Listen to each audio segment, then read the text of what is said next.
first name, surname, middle name, forename, maiden name, given name?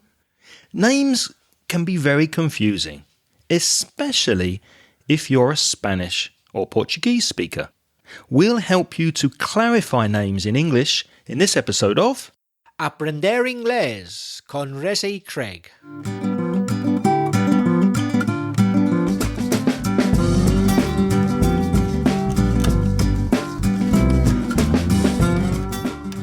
Hello and welcome, especially if you're a new listener, welcome to the podcast. My name's Craig. And my name's Reza. Pronounced correctly. So many people mispronounce our names, don't they? They do. And with nearly 50 years of teaching English between us, we're going to help you improve your English and take it to the next level. How are you, Reza? I'm fine, Craig. I'm fine. This week, my name has only been mispronounced twice. For me, that's very, very infrequent. That's a good week. I'm not joking. Is your name often mispronounced by Spanish speakers? 90% of the time, yes. Mine too. So that's a problem. We'll speak about that a bit later. But first, we have a message from someone whose name needs no introduction to regular listeners of the podcast. It's Dominique from France. Or should we say Dominique?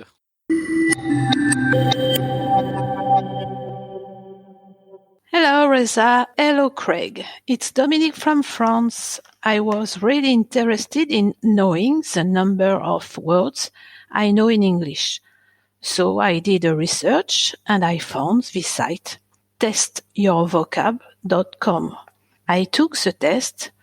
It's very quick, about 5 minutes, and my result was 4,300 words. I give my experience because it can interest other English learners. Please, Reza and Craig, take the test. I am sure your results must be over 30,000 words. I have a suggestion today. Can you release a podcast about World Heritage Sites in UK? Thank you. Thank you for that suggestion, Dominique. Always a pleasure to hear from you. Just one small thing. Remember that research is uncountable. You said do a research. It's just do research or do some research. It's an uncountable noun. Yes, Dominique, thanks for your message. It's always nice to hear from you. I would just say one little thing about your pronunciation. It's a very typical issue with people who speak French. The pronunciation of the letter H, as you know, or hopefully you know, sometimes we pronounce the letter H in English and sometimes it's silent. There are no fixed rules about that, unfortunately, but I noticed a few things where you could improve. The word heritage, the H is pronounced heritage. Also the word have, a very, very French thing. Although in a way, I don't want you to change it because it's such a cliche that we English speakers kind of enjoy about French people saying, I have an idea. We kind of like it. I think it's a beautiful accent. It's beautiful. Don't get us wrong. We love it. But in theory, you should pronounce that H in have, heritage. But then some H's are not pronounced, like una hora, hour. The H is not pronounced. So be careful. It's difficult, I know, but watch out for that. The pronunciation of the letter H. And thank you for your recommendation of the Test Your Vocabulary website. You were, for me, overly optimistic on my knowledge of words according to this website because I did do the test and I got to 24,200 words, so less than the 30,000 you predicted. But it's a fun test to take. I'm not sure how accurate it is, but it only takes a few minutes. And you must be honest. If you take this test, you must be honest that the words you tick are words that you actually know the meaning of and can use in a sentence. I haven't done the test yet, Dominique. I haven't had a chance. I've been really busy, but I will do it and I'll get back to you. It's a good idea. Thanks for that tip. And we do like your idea about World Heritage Sites in the UK. So that is on our list of future topics. We will definitely get to that topic as soon as possible and create an episode about World Heritage Sites. And while we're speaking to you, Dominique, through the podcast, I do have a joke for our French listeners and for you, Reza. Why do French people only have one egg for breakfast? I don't know. Why do French people only have one egg for breakfast? Because one egg is un œuf. That's quite good, actually. I like that.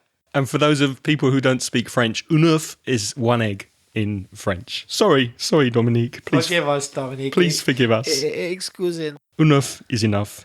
Next, we have a voice message from Daniela from Argentina, who has worked in an orchard in New Zealand. An orchard is un huerto de árboles frutales.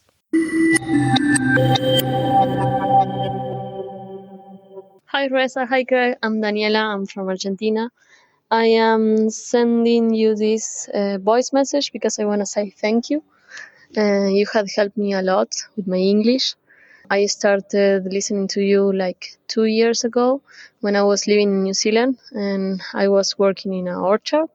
So it's a really boring job. So I needed something to take my mind off, and I had laughed a lot with you. I had learned a lot and I love it. I hope you listen to this and thank you for all your work. Bye-bye.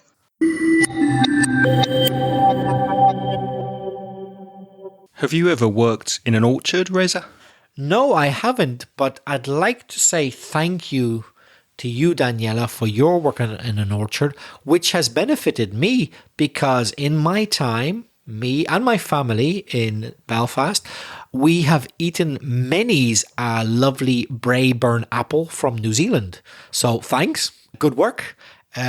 You pick only the best stuff. Well done. And if you've picked any kiwis, that's one of my favourite fruits from New Zealand. The gold kiwi is absolutely delicious. So I wonder if you've worked in a kiwi orchard picking kiwis. It is boring work. I've done it. It's very tedious, very monotonous. So I'm really happy that we managed to entertain you a little and that we helped you with your English. One small, very small thing about your message. You said, Daniela, I needed something to take my mind off.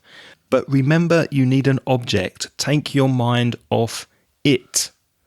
You need to take your mind off something, which means to distract you from something. So listening to the podcast helped you to take your mind off the work or off it. So remember that object at the end there. Next, we have a voice message from Alex.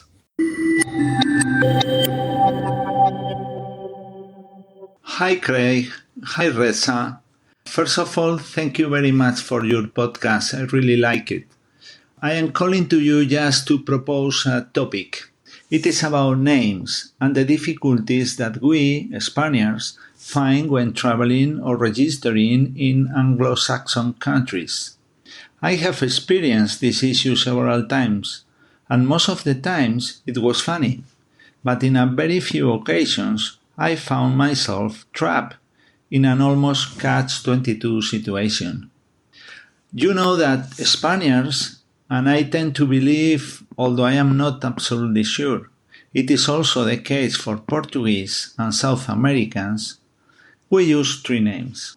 The first one is the name chosen by our parents. The second name is the name of the father's family. And the third one is the mother's family. Well, the problem always appears when you travel, you cross a border, or you register in a hotel or airline. Let's suppose that my name is Pedro Luque Sánchez.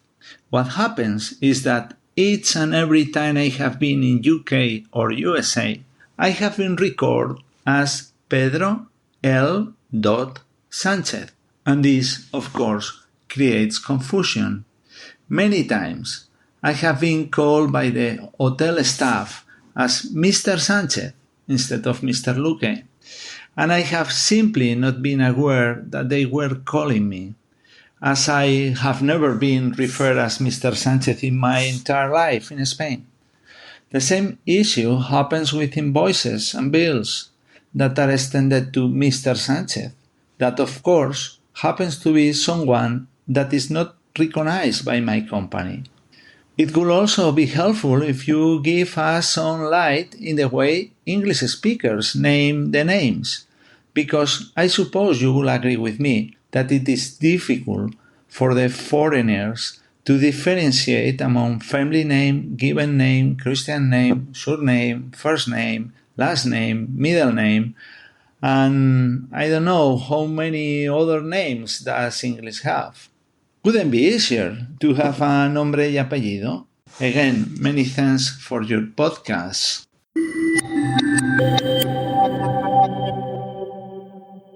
Thank you very much, Alex, for your message. I'm guessing your name's Alex because that was the name on the SpeakPipe message that came through. So even though you didn't say that was your name and we're speaking about names, I'm going to call you Alex. A very, very interesting question that we've decided to focus on this week. But before we look into names in English and compare the way we use our names and Spanish and Portuguese speakers use their names, can we help Alex with some points from his message? Yes, it was a very good message, Alex, but there are a couple of little things which could be improved. The word TRAPPED, which is a past simple or past participle, you said trap, but you didn't put the extra t for the ed. It should be trapped. Now, we know it's very difficult to say, but it is important. Otherwise, the listener will be confused. They won't know if you're using the present or the past. So, trapped. There was another problem with a similar ed ending, but it was record in the past. And you said record. It's recorded. So, recorded when the word ends in a d sound. Make sure you pronounce the ed as id. So, recorded. I have been recorded. And the use of trapped that you mentioned, you said that it's as though you were trapped in a catch-22 situation.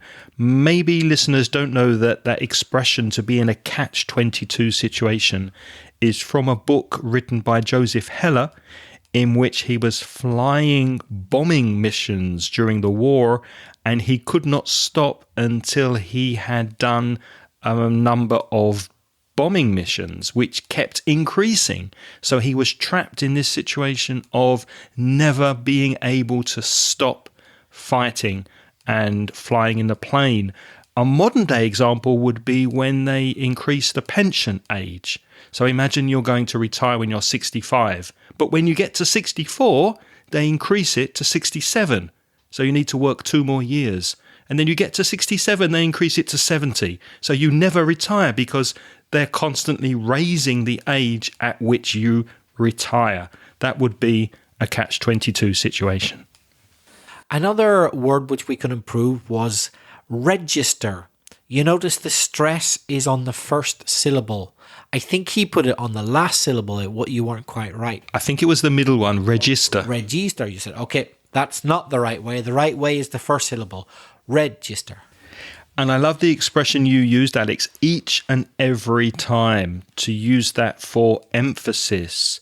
A very nice expression, because many people would say each time or every time, but that extra word, each and every time it happens, puts emphasis on your frustration that something keeps happening each and every time. Very nice. You used the word refer, and the meaning you got was correct, to make a reference to something. But you forgot the word to. You referred to something. Don't forget the preposition which collocates with refer to. And finally, you said it would be helpful if you could give us some light. A beautifully constructed, polite request with it would be helpful if you could, but the expression is to throw some light on something, to iluminar, to throw some light on the use of names. So the correct request would be, it would be helpful if you could throw some light on the way English speakers use names. Or also less common, but also shed light on something. SHED is a slightly more old-fashioned version. Yep. So let's look at how we label our names, how we name our names. My name's Craig. Craig is my first name. Could we say that's your given name? Yes, it's the name that was given to me by my parents. So if you see on a form or if you're asked for your given name, that means your first name. In other words, it's your forename. Yes, that's not 41234. That's 4FORE, which means before. So it's before your second name. Your forename is exactly the same as your given name or your first name. Would you call it also your Christian name? I'm curious to know. Yes, regardless of your religion, whatever religion you are, if you get asked for your Christian name, that does not mean that you are a Christian. That means they want your first name. Because, of course, in Western countries, Western with a capital W is what you say in Spanish is Occidental. So we don't only mean countries in Western Europe, but we also include United States, Australia, all that. Christianity is the dominant religion, so a lot of people, let's say, have names related to the Bible. But not everybody. Not everybody. And some Anglo-Saxon names don't come from the Bible. But it's a tradition to say a Christian name.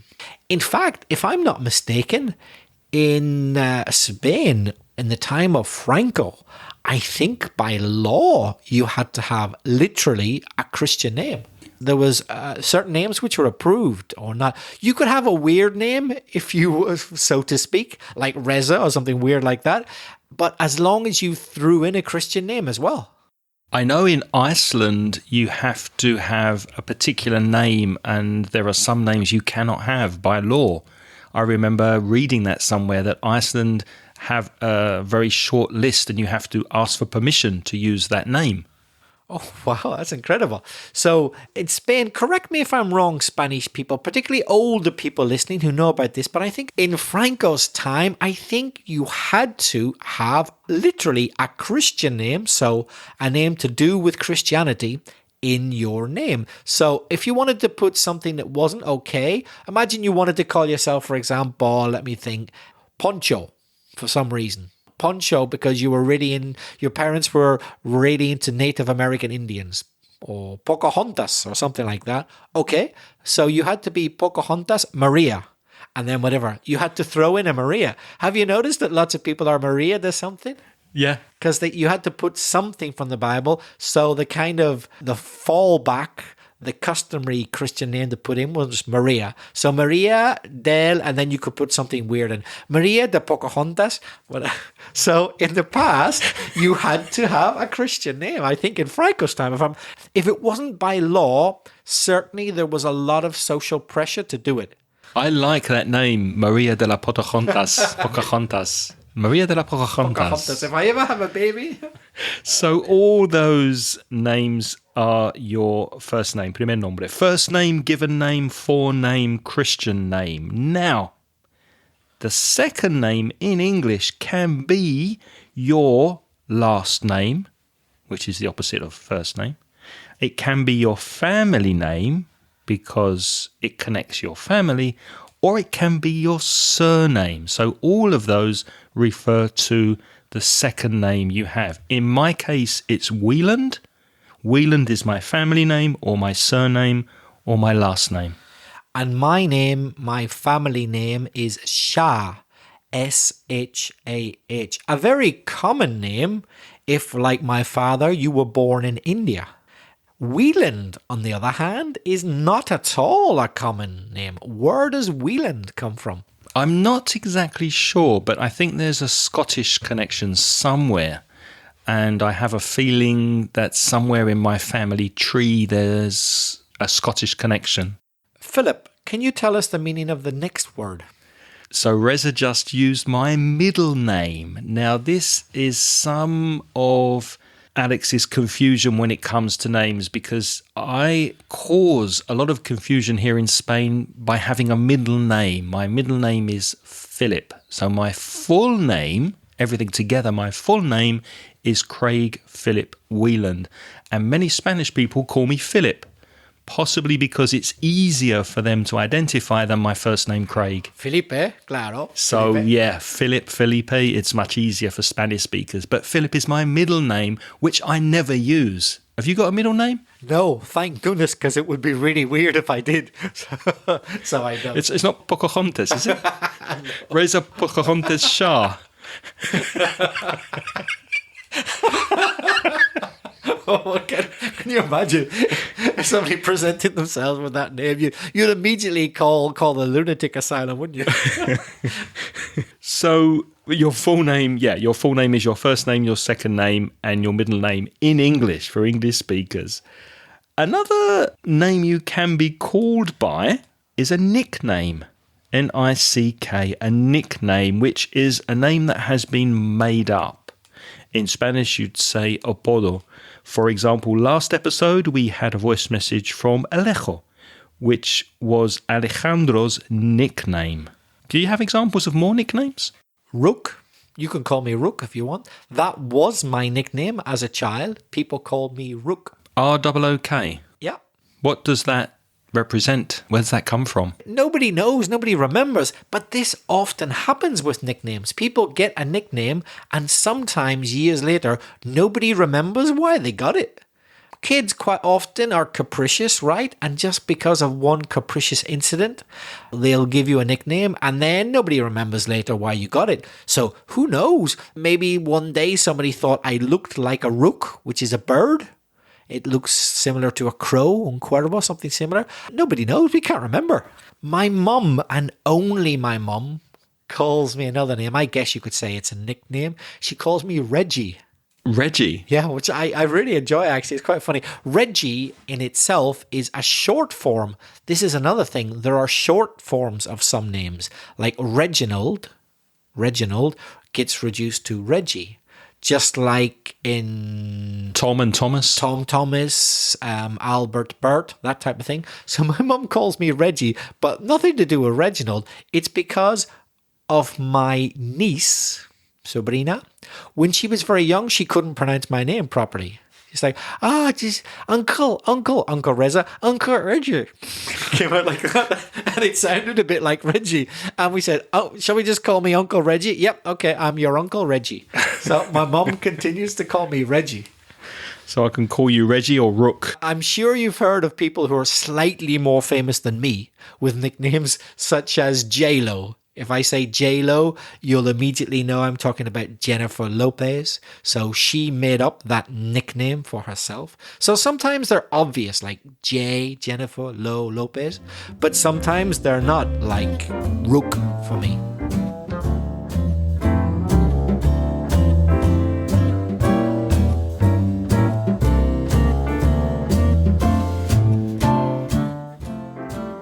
Now, when women get married, they often take the name of their husband. Their maiden name is the name they used to have before they got married. Not every woman these days changes her name automatically, but when my parents were married, my mother changed her name to my father's name, which was Wieland. Her maiden name was Simmons. That was the name she had before she got married. So if you hear the expression maiden name, M-A-I-D-E-N, that's the name of the woman before she got married and took her husband's name. It's a really strange thing if you think about it in the Anglo-Saxon world, where we just use our father's surname traditionally, but Craig is just as much a Simmons as he is a Wieland. Of course. It's a very patriarchal system. Yeah. I am just as much a Hull, Hull, as I am Shah. But Shah is not a very British sounding name. Hull is. It changes things a lot. But the tradition was to take your father's name, and Hull is your mother's maiden name. You can have names that are connected. There are two main reasons for this. One reason could be social class, because families, when they come together, wanted to show to the public their social class, so they included both names of the two families that were joining together in a double-barreled name. By social class, you're talking about important families. Important, rich families, families with a very strong social image in the upper classes of British society. The expression double-barrel, barrel is the barrel of a gun. So some shotguns have two barrels. So it's a double-barreled shotgun. Similarly, a double-barreled name has two surnames. And some popular examples include Andrew Lloyd Webber, the famous composer, Kristin Scott Thomas, the famous actress, another actress, Helena Bonham Carter, the comedian Sacha Baron Cohen, Daniel Day-Lewis, another actor, and of course from Wales, Catherine Zeta-Jones. So those are examples of popular double-barreled names. You can also have a double-barreled name because you don't want to lose the name of your family. So these days of more equality among men and women, if the woman does not want to lose her family name, she joins it with her husband's name, so you get two surnames. Apart from surnames being double-barreled, there are some people in the English-speaking world, but not as many as the Spanish-speaking world, but there are some who have double-barreled first names. Think of the actor Tommy Lee Jones. Now, his family name is Jones, a very common surname in English, but his first name is double-barreled, Tommy Lee. Tommy and Lee together. Or think of Norma Jean. Norma Jean Baker, who was that? Marilyn Monroe's real name. So she had two first names, Norma and Jean. She had a double-barreled first name. And it's not that one was a middle name like Craig Philip Wheeland. Philip's his middle name. No, Norma Jean, both of those form her first name. Or Anna May. Do you know who Anna May Bullock is? Sandra Bullock? No, Tina Turner. Really? Yep, Anna May is her first name, a double-barreled first name, Anna May, M-A-E, and Bullock her surname. That's her real name. Yeah. These double-barreled first names are not so common as in Spanish. It's no big deal for you. Maria Jose, Jose Maria, Jose Antonio, you've lots of them, but it's not so common. And I automatically kind of presume if somebody has a double-barreled first name, they're going to be American. Probably. It's not at all common in the United Kingdom. And very common in the South, in the southern states, in Louisiana, Alabama, that area right along the Mississippi. Yeah, it's such a cliche, isn't it? If you want to kind of do a cliche of southern United States, you say something like, Mary Jane, come in, your dinner's ready. Or yeah, but in an American accent, though, yeah. Not in an insane accent like that. There's only really one popular double-barrel first name in Ireland, and I wonder if you can figure out why. John Paul, very popular in Ireland. The only double-barreled first name which is popular. There's no other popular double-barrel first name. Why do you think? I don't think it's named after John Paul Jones, the famous musician, the rock musician. I'm guessing it's after a pope. It is. Yep. Whenever Pope John Paul became pope, he was so popular in Ireland that for the first time, many Irish families decided to give their son a double-barrel first name in honor of the Pope, John Paul. It's the only common double-barrel first name there is in Ireland. There's no other common one, just that one. Curious, eh? Let's move on to talk about titles for a few minutes. Our first one is Mr. M-R, Mr. If I call some Mr., like Mr. Wheeland, can I presume you're married? You don't know. It could be a single man, it could be a married man. So Mr. is Mr. if you're married or not. And Mr. Shah. Will he be an old man or a young man if he's Mr. somebody? He wouldn't necessarily be old. He could be old, he could be middle-aged, he could be a young man and be Mr. But he wouldn't be very young because there's an old-fashioned word that we use for, would you say an adolescent that's not Mr.? Under 18 years old. Under 18. Yeah.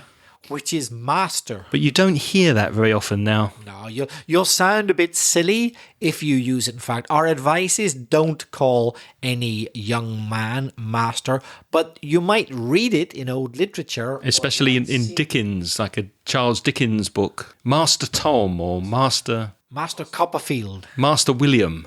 type of thing. So it was used for people who weren't old enough to be called Mr., but they were important. So it wasn't used for poor boys. It was only used for rich boys. In other words, Spanish, señorito, which, as you know, is a bit old-fashioned, but you see it in old literature and film. Señorito, master in English. If a woman is married, her title is Mrs.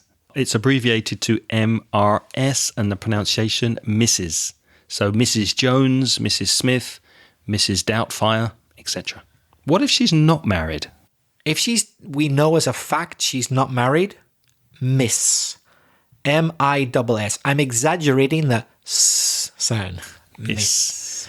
But what would you call a woman who maybe did not want to show that she's married or single? Because there is a title that a lady can use, a female can use, that doesn't show her marital status. What's that? It's written as M-S and it's pronounced Ms. I'm exaggerating the vibrating sound, the Z, like a B, Ms. So, unmarried, Miss, and we don't know, Ms. So with those titles of Mrs., Miss, Ms, or Master, Mr., you know the gender of the person. You know if it's a male or a female. Here's something I didn't know. I don't know if you knew this, Reza, but MX is the title that's not gender specific. So if you do not want anyone to know your gender, if you're not gender specific, you can use the title MX. Did you know that? I didn't know that. Me neither. Apparently it's new. Yeah, that's completely new for me. I'm just trying to think about what situation you might use it in. Well, the same for Ms. MS, if you don't want people to know if you're married or not. Maybe you don't feel you're particularly male, you don't feel you're particularly female. You don't want to specify your gender. You don't feel you need to specify your gender. You put MX. Yeah. But you could just write nothing. Why write any title in? Just sign yourself, for example, Craig Whelan at the end. Did he say Mr. or Ms? No, he didn't write anything. Just write nothing. Why write MX? You could just write nothing, and nothing means nobody knows. But you could do that with any of the titles as well. Yeah. But most people don't care. Like, I don't care that you know I'm a Mr. rather than a Miss. And many Spanish speakers presume I am a senora or senorita because my name ends in A. So for me, I often write senor so that people know, yeah, maybe it's Reza, but it doesn't mean I'm a woman. I don't mind them knowing. But if you don't care, then why write anything at all? It's an option, I suppose. Yeah. If you're a doctor, you can write DR. That shows that you are a doctor. And if you're a female doctor, in English, doctor, DR, is for men and women. There's no different female version. It's in Spanish where you add the A, but we don't add an A. PROF, what does that represent? Prof. Professor. I wouldn't write it before my name, and neither would Craig, because we're not professors. We're teachers. Right. That's a false friend in Spanish. False friend. Professor, teacher, yeah, but professor in English is a person who is a very senior and very highly respected person who teaches at universities, not at schools or English academies or things like that. They can use the title PROF, professor. I'm thinking of introducing a new title into the English language. POD, Pod Reza Shah. Yeah, I like podcaster, yeah? Yeah, Pod Craig Whelan. I like it. If you have been knighted or named by the king or queen. Does that mean at night or rather than in the morning? What does that mean? It can be during the day as well. It's with a K, so it's KNIGHT as in caballero. So if you have been knighted by the king or queen, you become a sir if you're a man. For example, Sir Richard Branson or Sir David Attenborough, the wildlife expert. What about females who have received a similar honour? They can use the title Dame, spelt D-A-M-E. I don't know if our listeners would know the famous British actress Dame Judi Dench, the one who played M in James Bond a few times. Dame Judi Bench. So the female version. You said Dame Judy Bench. Judy Bench. So, famous bench. Famous park bench. So in other words, the female version of sir is dame. But be careful. When you address someone directly, orally, in other words, in a conversation, you might want to add a polite form of address to show respect. And the word sir can be used for anybody. Now, let me clarify. We said that sir was a knight, un caballero, and you're only a knight if the king or queen says you are. You can't just say, oh, I'm sir something. No. However, there's another meaning of sir, which is just to show respect to any man. Here's an example dialogue between Craig and I, and we're going to use the word sir, but it's not a title, it's just to show respect. Can I help you, sir? No, thanks. I'm just browsing. So that sir there was just, would be in Spanish, señor. ¿Le puedo ayudar, señor? So a form of respect.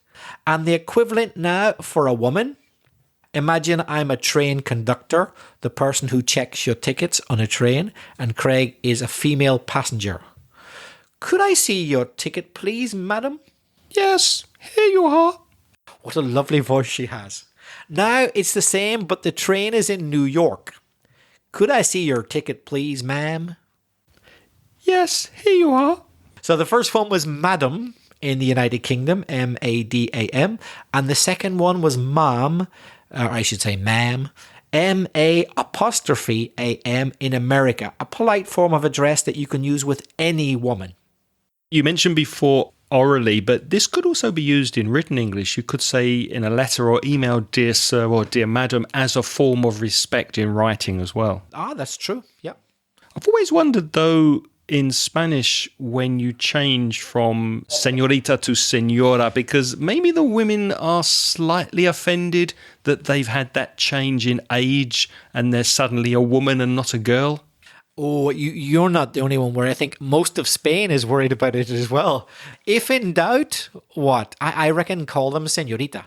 If I have any doubt at all, I go for señorita. What about you? Yeah, the same. How do you feel when you get called caballero? Okay, doesn't bother me. Be gentleman, wouldn't it? Yeah. So, ¿le puede ayudar, caballero? Sounds quite formal to me. It is very formal because you've got the still formal but not quite as formal señor. ¿Le puede ayudar, señor? Is formal enough for me. Caballero is really formal, but it doesn't bother me.